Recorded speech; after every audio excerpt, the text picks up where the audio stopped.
Ferrari գնել, բայց ով էլ լինի չի կարող հանրապետությունում իր Ferrari-ի համար ճանապարհներ կառուցել, դա պետք է անի պետությունը պետական բյուջեի միջոցներով։ Շնորհակալություն, հաջորդ հարցը Նյուզային։ Պարոն վարչապետ, դուք ձեր նախընտրական ծրագրում անդրադարձել եք եկեղեցու հետ կապված քաղաքականությանը ձեր, ֆիքսել եք այն, ինչ նախորդ շրջանում ասել եք, եւ կրկին շեշտել եք վեհափառի հեռացման ձեր պլանների մասին։ Բայց տեսեք, դուք մշտապես մեր ասացին, որ դուք եկեղեցու դեմ եք քայլեր անում, դուք ասում եք ոչ, վեհափառի դեմ է այս ամեն ինչը, կաթողիկոսի դեմ, բայց ձեր քայլերը այդ մասին չեն խոսում, որովհետև դուք հայտարարում եք եկեղեցին հարգելու մասին, հոգևորականներին եկամուտների հայտարարագրման մասին,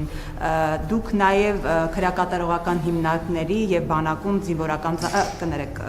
հոգևոր ծառայության փոփոխության մասին եք, ձեր պատկերացման փոփոխության մասին եք խոսում։ Սա ընդհանուր թվում է թե կամ այդպես է ստացվում, եկեղեցու ընդհանուր վերափոխման ծրագիր է։ Ինչպիսի եկեղեցի եք դուք ուզում ստանալ։ Որն է ձեր պատկերացրած հայ առաքելական եկեղեցին, եթե դուք ամեն ինչ եք փորձում փոխել այսօրվա հայ առաքելական եկեղեցում։ Սա առաջին հարց եւ երկրորդը, պարոն Փաշինյան, դուք քաղաքացիորը որոշել եք կրկին Ամիրյան փողոցում խորոված փարթի կազմակերպել։ Ինչ է ստացվում 8 տարի հետո դուք դեռևս հեղափոխական Փաշինյանն եք, հասկացաք, որ ձեր մեջ ավելի ուժեղ է հեղափոխական Փաշինյանն է, այսինքն թե վարչապետ դառնալու այս ճանապարհին ձեր մեջ ամեն դեպքում հաղթեց այն հեղափոխականը, որը հիմա փողոցում էլի խորոված է անում։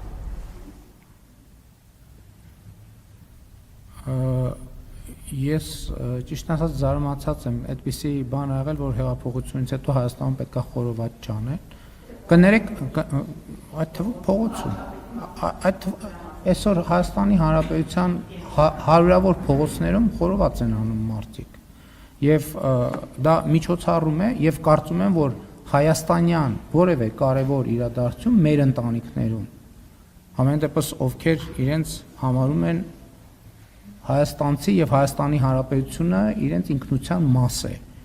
Ես չեմ պատկերացնում մի ընտանիք կամ մի շրջապատ, մի միջավայր, որտեղ որևէ կարևոր իրադարձություն շրջանցում է խորովածը։ Եվ այդ ընդհանրապես հետաքրքիր է, այդ ընդհանրապես ընդունված է եւ երկար ժամանակ ընդունված է եղել Հայաստանի Հանրապետությունում կարևոր իրադարձությունները նշել քաղաքացու եւ մարդու ինքնազգացողության եւ ավանդույթի եւ ընկալումները շրջանցող ինչ-որ միջոցներով։ Քաղաքացու օրը ամենայն հարգանքով, բայց մենք նաեւ պատմություն ունենք, ավանդույթներ ունենք, ազգային խոհանոց ունենք, որով հպարտանում ենք ինչն է խնդրեմը։ Այսինքն դուք ձեր տներում խորոված չեք անում, հարգելի ներկաներ։ Քաղաքի Հայաստանի Հանրապետությունը մեր տունն է եւ մենք եւ քաղաքի կենտրոնում էլ են իմիջիայլոց իսկ քաղաքացու օրը կարող են քաղաքացիները նաեւ փողոցում խորոված անել, ես դա բացարձակապես որևէ խնդիր չեմ տեսնում եւ դա մեր կենցաղի, մեր կյանքի անբաժանելի մասն է եւ փողոցն էլ մեր երկրի անբաժանելի մասն է եւ կարող են լինել հանրապետությունում կան խորովածի փառատոններ ամենատարբեր տեղերում։ Այսինքն ինչն է դիսկոմֆորտը։ Ասենք եթե ենթադրենք բան պատրաստենք, ինչ ասեմ, ինչ կա բան, ենթադրենք եթե բանի կրիվետկա պարտի անենք, կհասկանայի, կասեի մի րոպե, բա մեր երկրի ինքնությունը, բա մեր ավանդույթները, այսինքն ինչն է խնդրեմը տեղ, ես լավ չեմ հասկանում։ Եվ նաև ինչ Ես ներկա եմ ամենտեղ Հայաստանի Հանրապետությունում, ձեզ վաղուց ժամանակն է, որ դուք իմ ներկայությանը սովորած լինեիք։ Հայաստան, ես ներկա եմ ամենտեղ, ես գինու միջոցառմանն եմ գնացել, ես տարբեր փառատոնների եմ մասնակցում, համերգների եմ մասնակցում, փակ եւ բաց դահլիճներում, այսինքն նորություն է ձեզ համար։ Ես օրինակ ֆեստիվալներին հիմնականում աշխատում միշտ չի ստացվում, աշխատում եմ ինձ համար միտեղ նստած մասնակցում եմ, Գյումրիում եմ մասնակցել, Իջևանում եմ մասնակցել, եւ այդպես շարունակ, այսինքն գիտեք ինչ ես էլի եմ ասում, եթե ձեր ընկալումը, այստեղ խնդիրը պետության ղեկավարի մասին ընկալումների մեջ է։ Ինձ համար ղեկավարը այն մարդն է, ով մարդկանց հետ է, մարդկանց մեջ է, մարդկանց կողքին է։ Եվ ես հեղափոխական, այո, ես հեղափոխական եմ եւ ես, այսինքն ոչ կաբինետն է իմ ընկալումները փոխել եւ ես կարծում եմ, որ իմ պաշտոնավարման ընթացքում, այո, Հայաստանի Հանրապետությունը հեղափոխական փոփոխություններ է ապրել եւ ի հեճուկս բոլոր գնահատականներ փոփոխությունները եղել են դրական, ռազմավարական առումով դրական։ Եվ ես չեմ սասանվի, չեմ երկմտի պաշտպանել այն փոփոխությունները եւ հեղափոխությունները, որոնք տեղի են ունեցել եւ տեղի են ունենում Հայաստանի Հանրապետությունում։ Ինչ վերաբերում է հայաստանյաց առաքելական եկեղեցուն, ես ինչպես եմ պատկերացնում, ես պատկերացնում եմ հայաստանյաց առաքելական եկեղեցին իր առաքելության մեջ, որ ծառայում է մեր Տեր եւ Փրկիչ Հիսուս Քրիստոսին եւ ոչ այլ կերպ։ Եվ ուզում եմ ելի հիշեցնել, որ եկեղեցին ժողովուրդն է։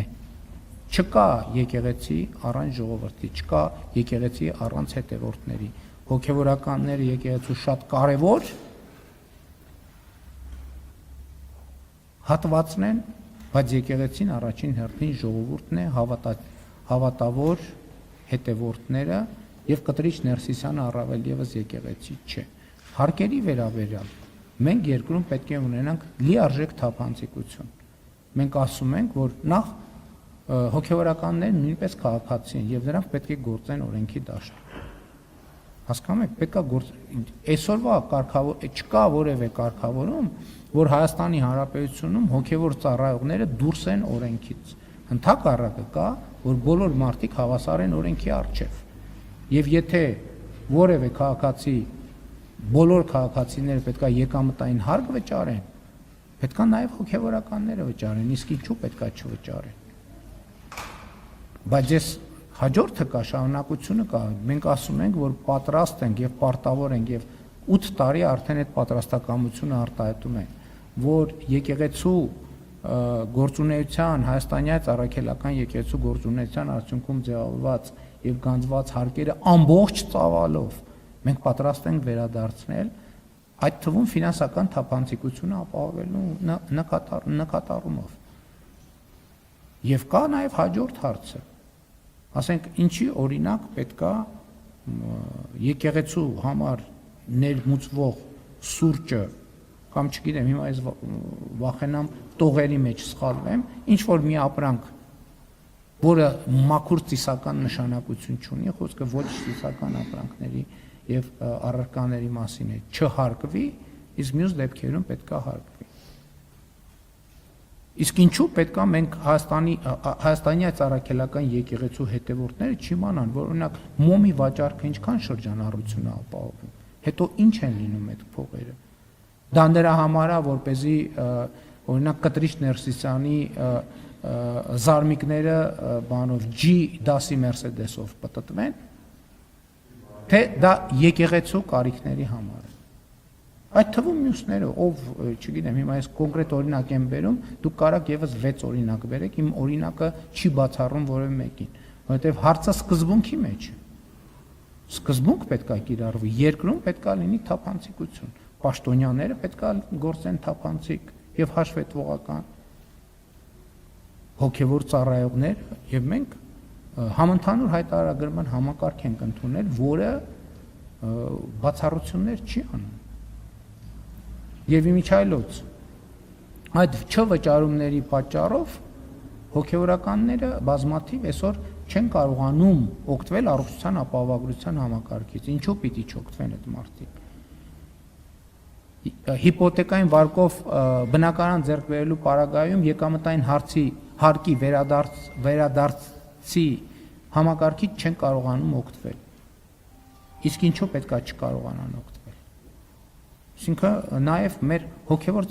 ծառայողների բարեկեցության մասին է, չէ՞։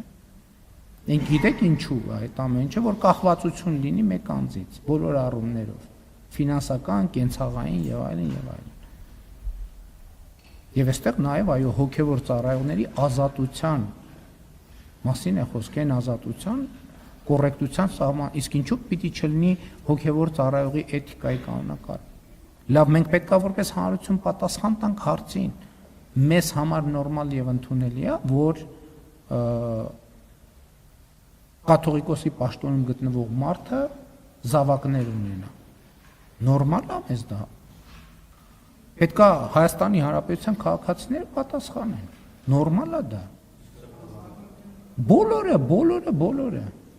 Բոլորը։ Հարգելի գործընկերներ։ Բոլորը։ Հարցն իջեցրել եք հաջորդում։ Շնորհակալություն, հաջորդ Ասում եմ ձեր հարցի մասին դեռ երկար կարելի է խոսել, բայց նաև ժամանակը խնայելով այս փուլում արձագանքենք։ Դե գիտեք, կներեք ձեր հարցերը այնքան ընդգրկուն են եւ խորիմաստ, որ ես չեմ կարող կարճ եւ մակերեսային պատ։ Հաջորդ հարցը Շանթարուսնայինկերություն։ Պարոն վարչապետ, 2 օր առաջ Հայաստան էր այցելել ՆԱՏՕ-ի պատվիրակությունը քննարկումների, հանդիպումների առանցքում հիմնականում շեշտադրվեց Հարավային Կովկասի